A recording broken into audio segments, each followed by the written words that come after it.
I know that you are not too naive to think that you are the only living beings in this existence. Even if those other beings emerge into this world, you wouldn't think that they are too godly above you. Because now you know the supreme being is within. All these years you've been prepared mentally through movies to see these other beings. And I know that you were not seeing them as fictional, because those other beings in the movies, they are real beings. And I know that if they emerge, you wouldn't be too scared to see them, because now your vibrational frequencies is high enough to comprehend their existence. Now check this out. There are mysteries in this world that we as thinking human beings must look into. And one of these mysteries is this.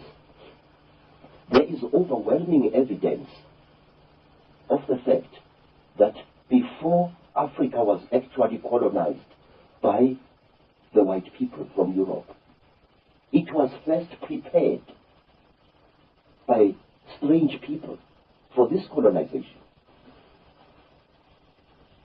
When the first Portuguese ships started sailing around the Cape of Good Hope, strange beings appeared amongst our people, strange human-like creatures, usually creatures of great height, abnormally tall, human-like beings, some of them with only 1 foot, appeared amongst our people, and they started doing things there which made it easier for the colonialists to invade us and to conquer us. What were they like in terms of their colour and skin tone? We do not know, but there are those who described them as very, very white, chalk white in appearance. This went on for so often that it became traditional to our people to represent these beings with white chalk.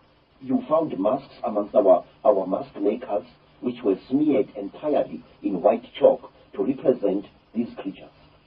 These creatures were usually about 8 feet tall, very, very slender, and they used to wear robes made of the tanned hides of certain type of antelope, usually the intensely black sable antelope. What name did the people give to them? We gave them the name Izilo Zehu, the beasts of the terrible blanket. These creatures were dressed exactly like Christian monks, with hoods and long robes.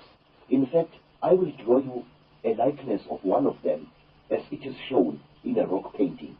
Now, these creatures used to live in holes in the ground, or in underground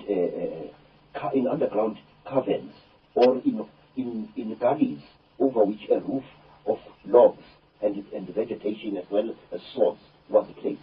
And it may be of interest to you, sir, that Portuguese explorers and Portuguese seamen used to see these one-legged creatures hopping about and sometimes disappearing into the ground as if by magic. And these creatures were called by the Portuguese sailors monopods. They wore a long robe that reached down to their ankles, and they appeared as they moved through the bush as if they only had one leg.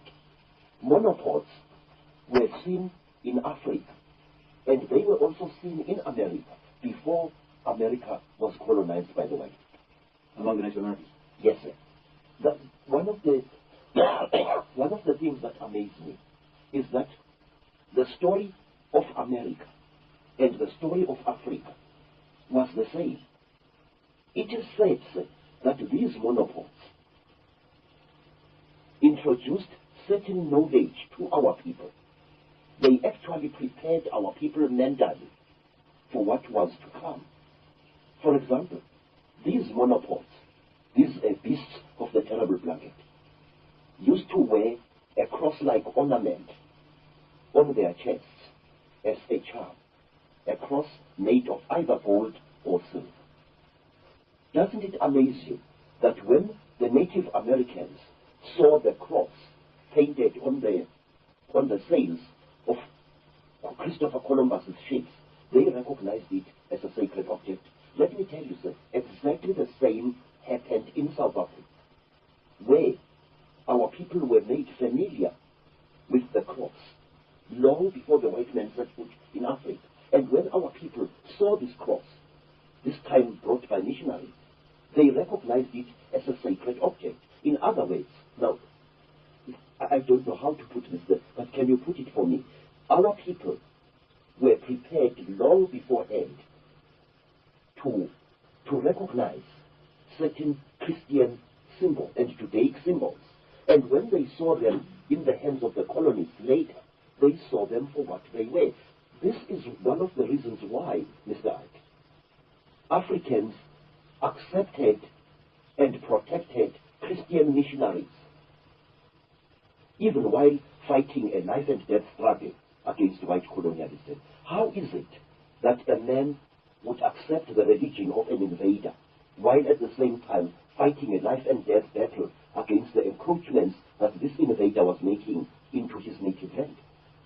This happened in America, and this happened in Africa, and the sources of this acceptance were the same. I wish I could put this in much better English than I'm using now, because I feel it is important. I think you're putting it very clearly, that it seems that this Chitahuli were going around the world preparing for the occupation from the Illuminati Center in London and Europe of these various areas like Native America and Africa. Yes, sir.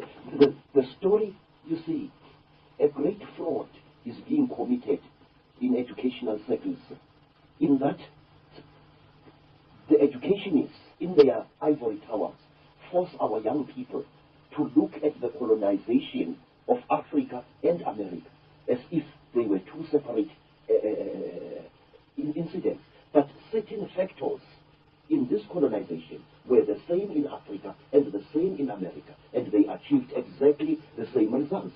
This is why I always argue that the conspiracy, the international conspiracy, began long before colonial times in Africa and in the Americas. And the results were the same. Look at this. Here is the great Zulu king, Shaka. Shaka is a warrior second to none. Shaka is also a prophet second to none. Shaka welcomes white people to his empire of Natal. Shaka allows missionaries to operate freely through his country. And when Shaka dies, before Shaka died, he warned his half-brother, Dinga, that he must under no circumstances attack the white people, and that he must allow missionaries to operate freely amongst the Zulu people. In fact, during the reign of King Dinga and Shaka's half-brother, two missionaries, Reverend Halstead and Reverend Owen, had a mission station within sight of King Dinga's great village. But wait, sir, let me point out one thing. These missionaries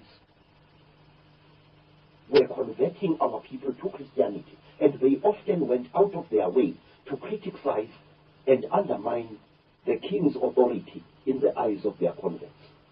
In other words, we have an amazing phenomenon here where a great king is being undermined by the very people he has allowed to preach freely in his country. Why? Not a single South African scholar has ever asked himself why. Why were our people so seemingly stupid as to allow a foreign religion into their country? Now, let me show you two horrendous tragedies. When the Belgians colonized the Congo, which is today the Democratic Republic of the Congo, King Leopold declared that the Congo was to be his personal property. And King Leopold and his men tortured and murdered several million black Congolese people in an act of genocide equal only to what the Nazis were later to do to the Jews. But under savage ill treatment, under savage torture and humiliation, the Congolese, virtual slaves in their country, still respected Christian missionaries and followed them and gained hope from them. And in 1907, this time in the country today known as Namibia, the Germans embarked on a policy of genocide against the warrior people known as the Hereros. They murdered so many Hereros. They tortured and slaughtered so many men and women of that nation that for until as recently as the 1940s, Herero women were still so traumatized by what had happened that they were not producing any young at all. But in spite of the hideous genocide committed by General Van Trotha, in spite of the multiple murders, the Herero people clung to the Christian faith. Why? Exactly why? I now come to my people, the Zulus. When King Dingaan murdered the four-clever leader Idritis, the act was watched by Reverend Owen and Reverend Halstead from their mission station, which was built on a hill overlooking King Dingaan's great village. Halstead and Owen, unharmed by Dingaan, decided to flee from the place after that, and Dingaan was deeply sorrowed that his favorite preachers had decided to leave him. And King Taitwane, the warrior king who won the Battle of Isandwane in 1875 or thereabouts, never harmed missionaries. And a king who followed Taitwane, King Dinizulu, who was brutally tortured by the English, had a great friend in Bishop Colenso, a Christian bishop, and his daughters, one of whom was called Mary. Although he had suffered so much at the hands of the British authorities, King Dinizulu never abandoned his white Christian friends. They comforted him, and he depended desperately upon them and their Bible in his darkest hours.